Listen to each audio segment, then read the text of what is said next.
The sound of metal scraping against stone echoed in the quiet cell. Eli Vance slowly opened his eyes. His head hurt and the smell of smoke still clung to his armor. He tried to move, but his wrists were locked in glowing cuffs. For a moment, he could not remember where he was. Then it came back in flashes. The explosion, the broken walls of Outpost Theta 9, the blinding blue light of alien weapons. He had been captured. The war was still going on somewhere out there. But here in this cold silver prison, he was just a human surrounded by enemies. Footsteps approached, light and calm. Eli lifted his head and saw them. 3 tall Xerelians in silver armor, their faces smooth like glass. Behind them walked someone different. She was taller, her skin faintly glowing, her long white hair braided down her back. Her eyes were bright and alive, not cold like the soldiers around her. The guards lowered their heads. She was clearly someone important. The name passed through Eli's mind as he remembered the briefings. Serenia, the Xyrelian princess. She stopped a few feet away and studied him as if he were some strange creature from another world.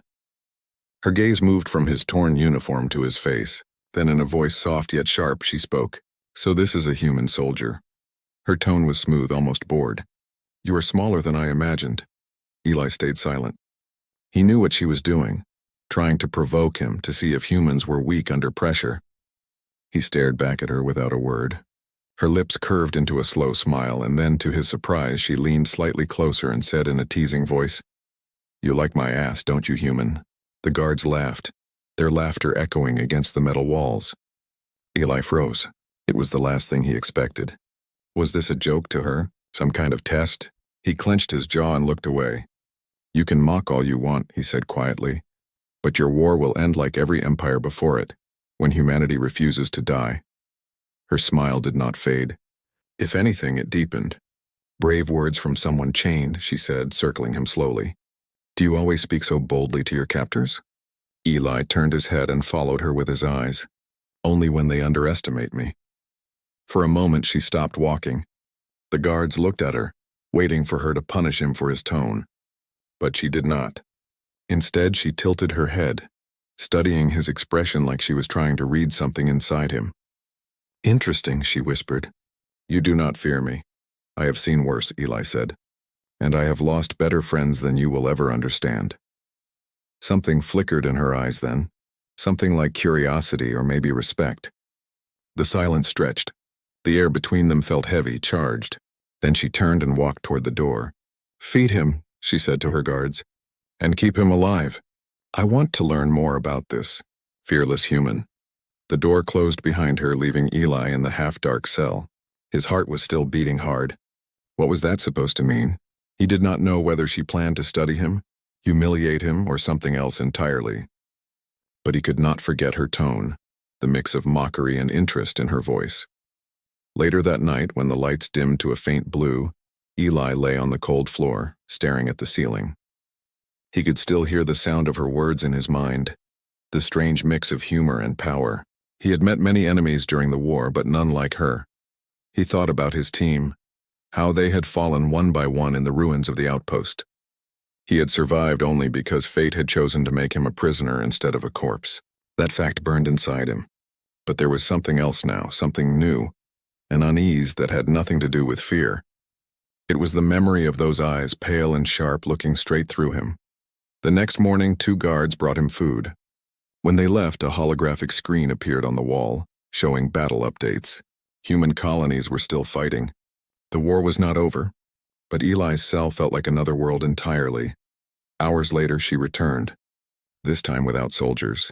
She stood at the edge of the cell, watching him as he fixed a broken strap on his armor. "You repair things even in chains," she said quietly. Eli looked up.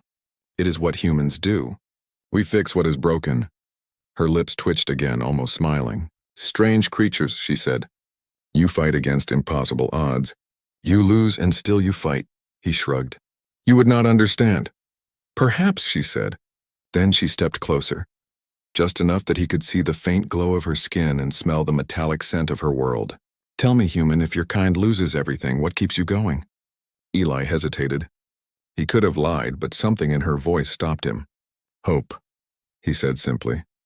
She looked at him for a long time, then nodded slowly, like she was trying to understand a word her people had never used. Hope, she repeated, tasting it as if it were strange on her tongue. Then she turned to leave, her voice softer now. Perhaps that is why you are still alive. When the door closed again, Eli sat in silence. The war outside was still burning, but inside that cell something had shifted. The princess who mocked him now seemed to carry questions of her own. And though he did not want to admit it, he found himself waiting for her return. Days passed in a strange rhythm. Eli's cell was silent most of the time, except for the low hum of alien machines and the distant echoes of boots. The Xerelian fortress was built into a mountain of black glass, high above a storm-covered world.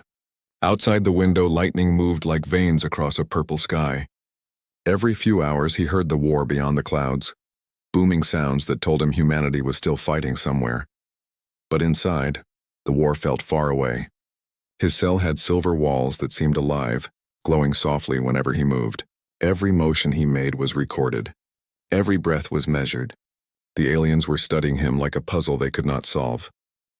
The door opened one evening, and the princess stepped in again, without her royal armor this time. She wore a long dark robe, her hair loose around her shoulders. She looked different, less like a ruler and more like someone searching for something.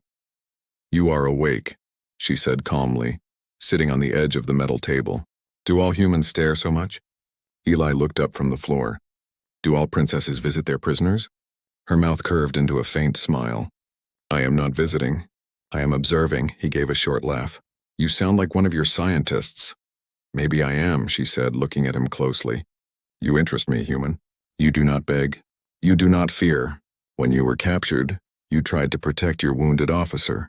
That was unusual. Cyrilian soldiers would not do that." "That is the difference between us," Eli said. "You fight for your emperor. We fight for each other." Her head tilted slightly as if the idea made her curious. "Strange. You call that strength, yet it makes you weak." "Maybe," Eli said, "but I would rather be weak together than strong alone." Her eyes lingered on him, thoughtful.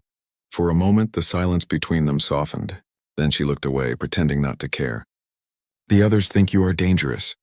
They want you sent to the labs." "I stopped them." Eli frowned. "Why?" "I do not know," she said, standing up. "Perhaps I like your eyes."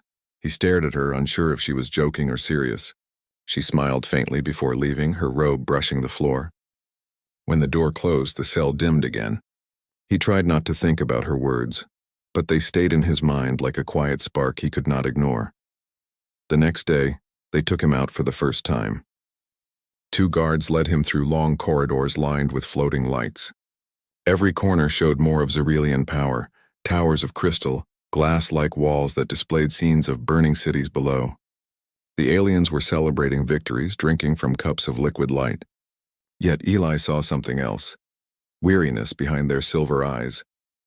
When they brought him to the research chamber, he saw the other prisoners, humans in stasis pods, motionless. Scientists in sleek suits studied them without emotion. His jaw tightened. He wanted to shout, but he knew it would be useless. Then, to his surprise, Serenia entered the room. The scientist bowed instantly. "Continue your work," she ordered, her voice calm. Then she looked at Eli. "I told them not to touch you." Eli stepped forward as far as his cuffs allowed. "Why are you showing me this?" "Because you need to see what your species faces," she said. "Your war is already lost. Humanity will become a study in our history records." Eli looked at the pods again, then back at her. "You do not sound happy about that." Her expression hardened. "Do not assume you understand me, human." He met her gaze, unflinching. "Then stop pretending you do not care." The air between them tightened. One of the scientists shifted nervously, sensing the tension. But Serenia did not answer. She turned and left the chamber, her voice low. "Return him to his cell." That night, Eli sat on the floor, staring at the faint reflection of himself on the metal wall. He was tired, angry, and yet confused. Every time she spoke, she revealed something she did not mean to. Doubt, hesitation, curiosity. When the door opened again, he expected guards. Instead, it was her, alone. She stepped inside quietly, the dim light catching the shimmer of her skin. In her hands, she held a small box. "What now?" Eli asked, standing slowly. She opened the box and revealed a piece of bread. "You have not eaten today," she said. "Your body will not survive much longer on the nutrient liquid they feed you." Eli hesitated, then took it. This is not poison, right? She almost smiled. If I wanted to kill you, human, I would not waste bread.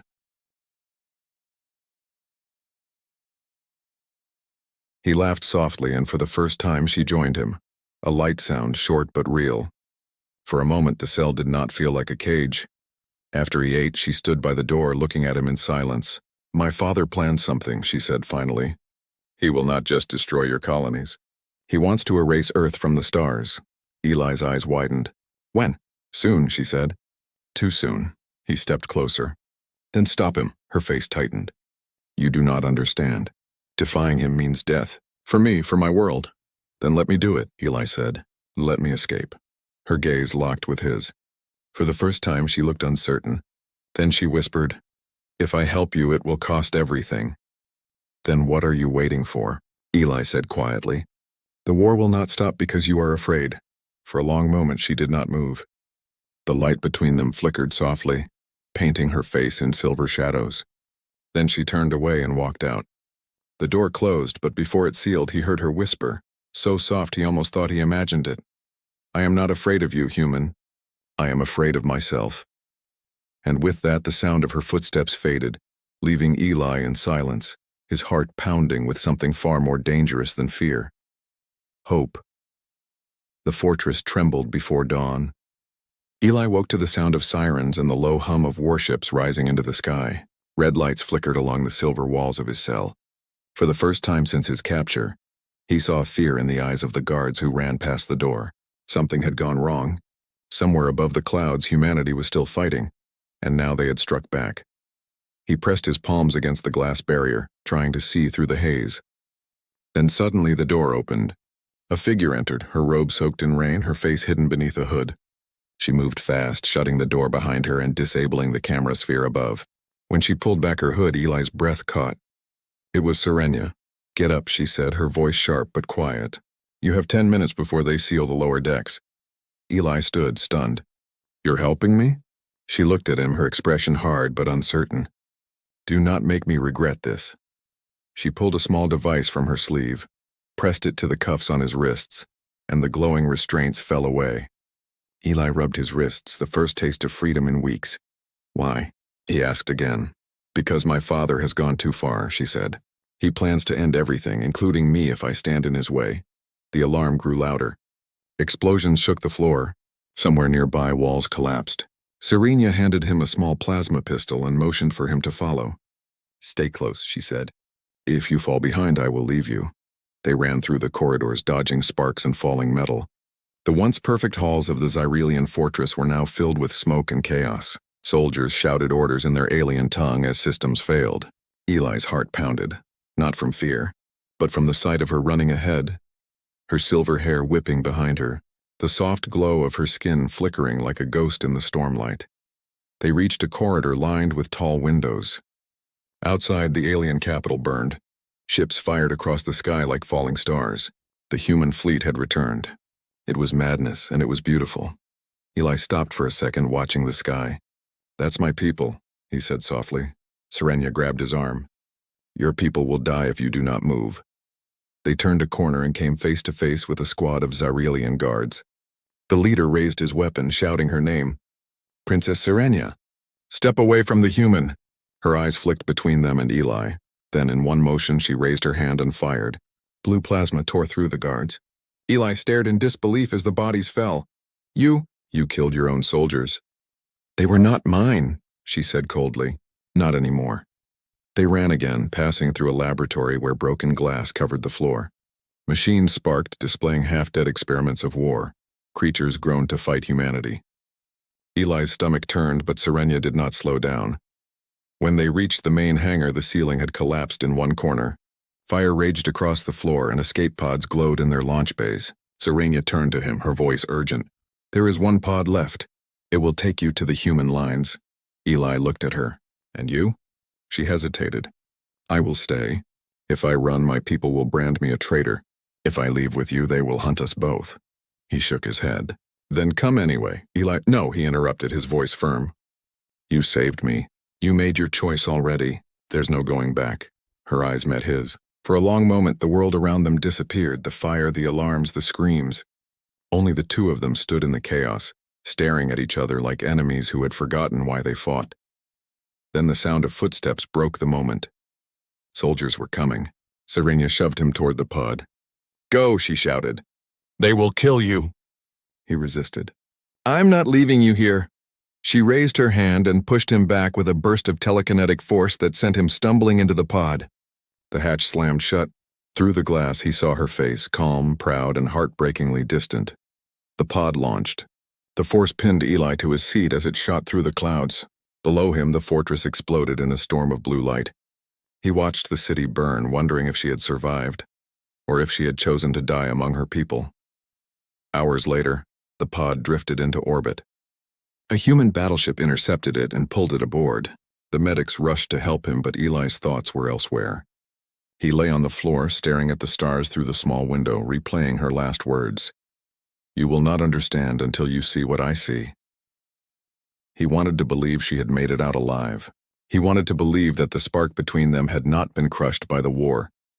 But as the ship's engines roared and the stars turned into streaks of light, Eli realized something painful. He had escaped his cell, but not the memory of her. Days passed. The war continued, each side losing more ground. Yet every night Eli woke with the same image in his mind. Her standing in the fire, her eyes locked on his, whispering his name without sound. The soldiers called him lucky for surviving. But he did not feel lucky. He felt lost. Because somewhere out there in the burning galaxy, an alien princess had defied her empire, and maybe, just maybe, she was still alive. The war did not stop. Even after Eli returned to the human fleet, the battles raged like endless storms across the stars. Every system he visited carried the same scars. Planets burning, colonies turned to ash, and refugees drifting in broken ships. Humanity had survived the Xyrelian assault, but barely. What remained of the fleet was scattered and desperate. Eli was hailed as a survivor of the impossible, but he felt like a ghost. Commanders congratulated him, soldiers asked for stories, and medics checked his wounds, but none of it mattered. He moved through the ship like someone living in a dream he could not wake from. The faces around him were human, but his thoughts kept returning to a pair of pale eyes that did not belong in any human memory. Serenia. At night, when the hum of the engines filled the silence, he found himself staring out of the viewport, searching the dark for her planet. He told himself it was foolish. She was the enemy. She was probably dead. Yet, in the quiet between battles, his mind refused to let go of her voice. "If I help you, it will cost everything." One night, as the ship drifted through empty space, a faint signal appeared on the comms. The technicians ignored it at first, assuming it was background noise. But Eli heard something in the pattern, a rhythm that did not belong to any known frequency. He leaned closer and listened again. The message repeated in a broken whisper, distorted by distance and static, a Xyrelian code, but not one he recognized. He traced the signal for hours. It came from a ruined moon on the edge of neutral space. The coordinates were marked as dead territory, unreachable by both sides after months of bombing. Still, the signal pulsed steadily, like a heartbeat that refused to die. Eli felt it in his chest before he even admitted what he already knew. It was her. He tried to tell his commander, but they dismissed him. "No one survives there," they said. "If you go alone." That night, without permission, he took a shuttle and left. The stars outside looked colder than he remembered. He set the coordinates and flew toward the edge of the known map. The journey was silent except for the faint hum of the ship and the constant replay of her voice in his mind. When he reached the moon, the landscape below was ruined, black soil, broken towers, and the remains of Xyrelian machines scattered like bones. The air was filled with dust, and the once bright architecture of her world now looked like a graveyard. He landed near the signal source and stepped out, wearing a torn oxygen mask. The wind was dry, whispering across the wreckage. Then through the haze he saw movement, a faint shape kneeling near the base of a collapsed structure. His heart pounded as he walked closer. The figure turned slowly. It was her. Serenia looked different. Her royal robes were gone, replaced by scavenged armor. Her silver glow had faded, replaced by exhaustion and bruises. But her eyes, those strange, shining eyes, were still the same. "I did not believe you would come," she said, her voice weak but steady. I should not have, Eli said quietly. But I did, she gave a tired smile. Your people will call you a traitor. Let them, he replied. They already think I'm insane. She laughed softly, then coughed, holding her side. Eli rushed forward and helped her stand. Her skin was cold. You're hurt. It does not matter, she said. My people turned against me after you escaped. My father saw me as the cause of his failures. He wanted me executed. I fled. Eli looked around the ruins. You've been hiding here all this time? Waiting, she whispered. I sent that signal not knowing if you would hear it. I wanted to see if a human would return to save an enemy. He stared at her, unsure what to say. You saved me first. The silence between them stretched. The wind howled through the broken towers, carrying the smell of smoke and old fire. She looked up at him, her eyes glistening faintly. You humans, you are strange. You fight, you bleed, you lose, and yet you still come back. I thought I understood power, but I was wrong. You have something we do not. Hope, Eli said again.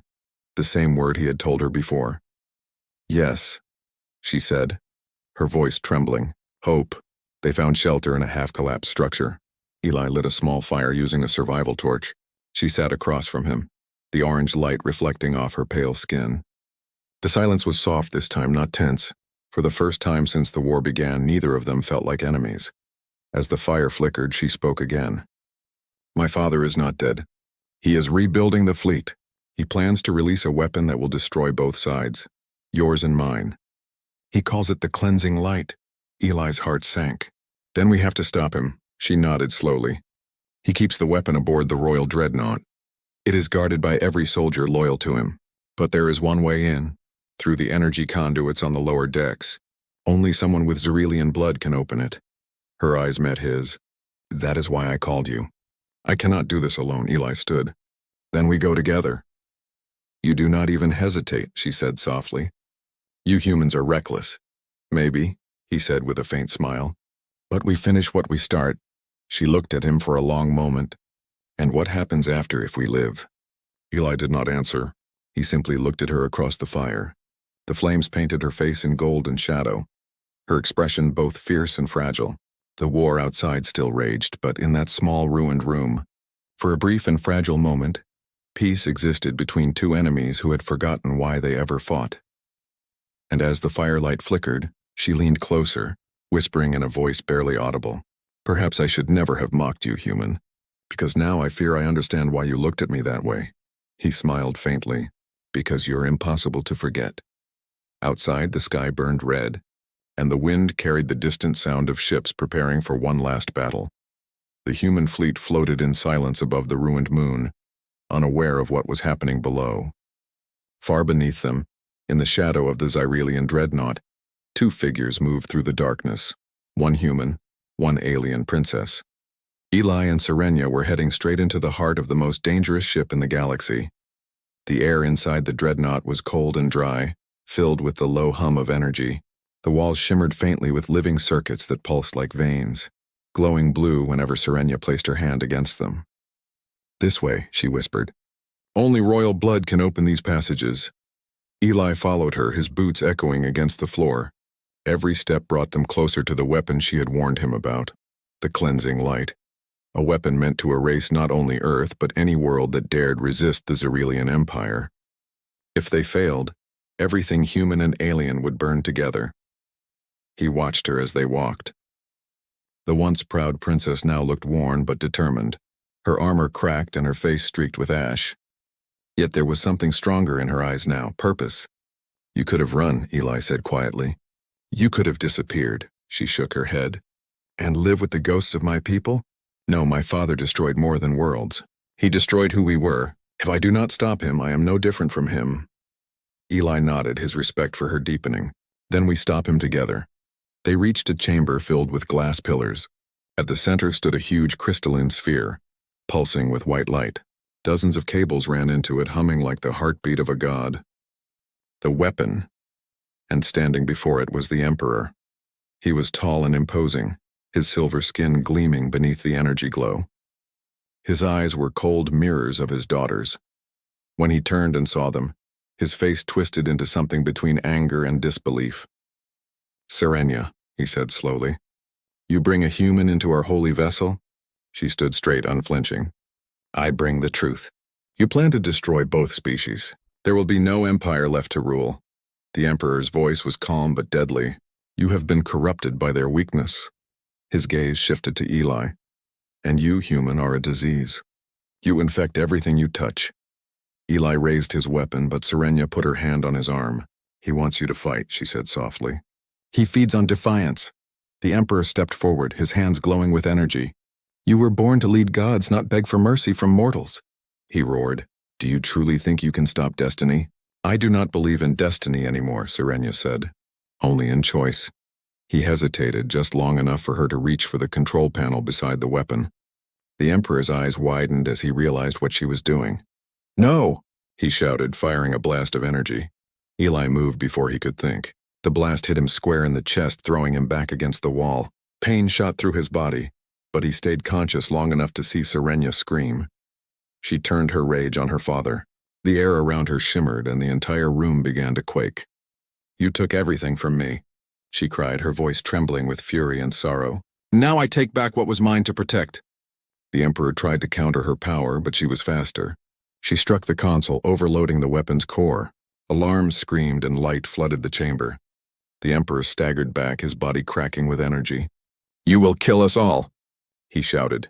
She looked at him one last time. Then at least it ends with you. Eli struggled to his feet, his vision blurred. He stumbled toward her, shouting over the rising hum. Serenia, you'll die! She turned. Her eyes soft now, full of the strange light that had always drawn him to her. Maybe this is what your people call sacrifice, she said. Maybe I finally understand. He grabbed her hand. Come with me. There's still time. She smiled sadly.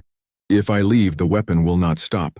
It needs my life to break the core. No, he shouted, trying to pull her away. There has to be another way. She pressed her palm to his cheek. Eli, you taught me what it means to care. You showed me what hope looks like. Her fingers trembled as she whispered, Now you must live for it. Before he could stop her, she pushed him back with a wave of telekinetic force. The light exploded around her, and the weapon's core began to collapse. The last thing Eli saw was her face, calm, shining, beautiful, before everything went white. When he woke, he was lying in a medbay aboard a human ship. The warship's crew told him the Xyrelian dreadnought had imploded, its energy rippling across the galaxy. The Xyrelian fleets had surrendered, leaderless and broken. The war was over. Days later, when he could walk again, Eli visited the observation deck. Outside the window, the stars burned brighter than he remembered. He carried something in his hand, a small shard of crystal they found embedded in his armor.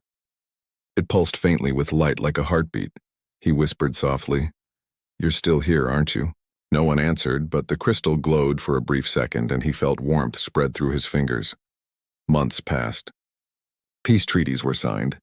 A new age began between the two species. Xyrelian engineers worked beside human scientists, rebuilding what had been destroyed. But for Eli, peace felt hollow. He missed her voice, her strange laughter, her stubborn pride. One evening, while visiting Earth's new embassy for Xyrelian relations, he noticed a tall figure in a hooded cloak standing by a window. The figure turned slightly, and for a heartbeat, he thought he saw silver hair catch the light. He blinked, and the figure was gone. He smiled faintly. Maybe it was only his mind playing tricks, or maybe some part of her still lived, within the stars, within the light, within him. He looked up at the sky, remembering her words. You liked more than my body, human. You liked my soul. And as the night stretched across the horizon, Eli whispered into the quiet, Yes, I did. Far above, a faint silver glow moved through the stars, silent, eternal, and watching. The war was over, but their story had just begun.